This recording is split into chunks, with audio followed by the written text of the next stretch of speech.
সবাই কেমন আছো? তোমাদের সবাইকে ঈদ মোবারক। তো আজকে হচ্ছে কোরবানি স্পেশাল একটা খাসির মাংস রান্না রেসিপি শেয়ার করছি তোমাদের সাথে। এই মাংসটা হচ্ছে কি আমার শাশুড়ি রান্না করেছে। তো প্রথমেই হচ্ছে মাংসগুলো ভালো মতো ধুয়ে নিয়েছে, তারপরে এটার মধ্যে গুঁড়া মশলা সব দিয়ে দিয়েছে। হলুদ গুঁড়া, মরিচ গুঁড়া, জিরা গুঁড়া, তারপর হচ্ছে ধনে গুঁড়া, তারপরে পরিমাণ মতো লবণ দিয়ে দিল। আর পরিমাণ মতো লবণ দেওয়ার পরে হচ্ছে গিয়ে দিয়ে দিবে হচ্ছে তেল, পরিমাণ মতো তেল। যেহেতু খাসির মাংসের মধ্যে চর্বি আছে, তাই তেলের পরিমাণটা একটু কম দেওয়াই ভালো। তো কমই দিয়েছিল যেহেতু চর্বি আছে। তারপরে এখানে দিয়ে দিবে হচ্ছে গিয়ে 1 কেজির মতো পেঁয়াজ। পেঁয়াজটা একটু বেশি দিয়েছে যেহেতু খাসির মাংস একটু পেঁয়াজ বেশি লাগে।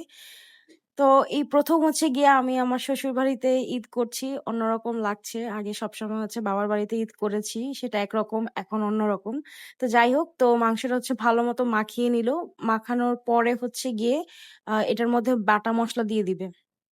আগে যখন ছোটবেলায় হচ্ছে গিয়ে ঈদ করতাম, তখন আসলে অন্যরকম একটা ঈদ ছিল। এখন বড় হয়ে আরেক রকম লাগছে। আসলে দিন যত যায় তখন মানুষের ঈদগুলো অন্যরকম হয়ে যায়। আগে যে আমেজটা ছিল এখন আসলে সেই আমেজটা নেই। তারপরেও হচ্ছে গিয়ে ঈদ যেহেতু মানুষের একটা ধর্মীয় ফেস্টিভ্যাল, তো অবশ্যই আমাদের তো পালন করতেই হয়। তো যাই হোক, মাংসটা সুন্দর মতো মেখে নিয়েছে। দেখো কালারটা কিন্তু খুবই সুন্দর এসেছে।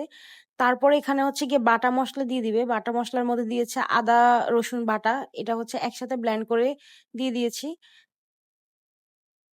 মাংস আসলে যত মাখানো হয় বা ভালো মতো কষানো হয়, মাংসের টেস্টটা তত গুণ বেড়ে যায়। আমরা আগে শুনেছি মা দাদিদের কাছ থেকে যে যার হাতের মাংস মাখানো বেশি ভালো হয় তার কিন্তু রান্নাও অনেক ভালো হয়। তো এই যে মাংসটা দেখো, দেখতে কিন্তু খুবই সুন্দর লাগতেছে। কাঁচা মাংসই দেখতে খুব ভালো লাগতেছে। তো মাংসটা মাখানোর পরে এখানে হচ্ছে গিয়ে অ্যাড করবে টক দই। টক দই কিন্তু মাস্ট দেওয়া লাগবে, কারণ যেহেতু খাসির মাংস, খাসির মাংসে কিন্তু প্রচুর গন্ধ থাকে, একটা ব্যাড স্মেল থাকে। আমি তো অবশ্য আগে খাসির মাংস খাইতাম না।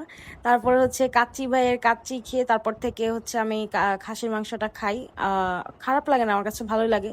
তবে যতই যাই হোক, গরু মাংসের উপর আসলে কোনো মাংসই নয়, মানে নো ওয়ান ক্যান বিট গরু মাংস। তারপরে হচ্ছে এই যে আরেকটু মশলা মনে হয় লাগলো, তাই দিয়ে দিয়েছে। আসলে রাজশাহীতে এই প্রথমবার আমার ঈদ, তাই হচ্ছে একটু মনটা খারাপ, যেহেতু সব সময় আমাদের বাসায় হচ্ছে ঈদ করতাম। তো যাই হোক, তারপরে টক দইটা পরিমাণ মতো দেওয়ার পর এখানে দিয়ে দিবে হচ্ছে গিয়ে গরম মশলাগুলো। গরম মশলার মধ্যে দিয়েছে দারচিনি, এলাচ, তেজপাতা, লং, গোলমরিচ, জয়ফল, জয়ত্রী। মাংসের মধ্যে আসলে এগুলো বেটে দিলে টেস্টটা আরও ভালো হয়।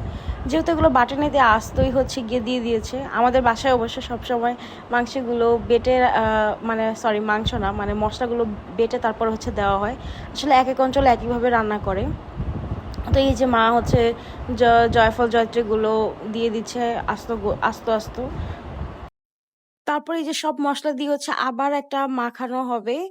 দেখো কালারটা কিন্তু খুব সুন্দর আসছে, মানে মাংস মাখানোর কালারটাই একদম অন্যরকম। আর এটা খাইতে তো মনে হয় আরো মজা হবে। আর কষানোর টাইমে যে মাংসের একটা কালার আসে একটু কালো কালো, ওইটা কিন্তু আমার আসলে দেখতে খুব ভালো লাগে।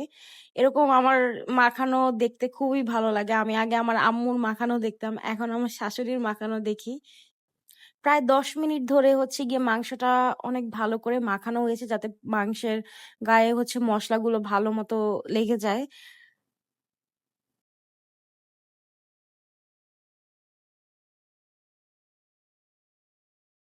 এই যে এটা হচ্ছে ফাইনাল লুক। তারপর হচ্ছে মাংসটা চুলার মধ্যে বসায় দিল কষানোর জন্য।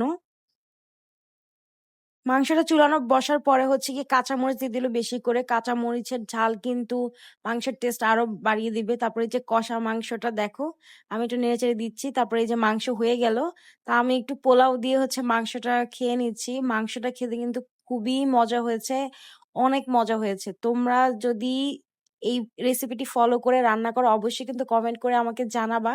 আর প্রত্যেকের ঈদ কেমন গেল এবং মায়ের হাতের রান্না কেমন হলো, অবশ্যই কিন্তু কমেন্ট করে জানাতে ভুলবে না। সো আজকে এতটুকুই। সবাই ভালো থাকবে। আবারও ঈদ মোবারক, and thank you so much for watching. That's all for today. Allah হাফেজ।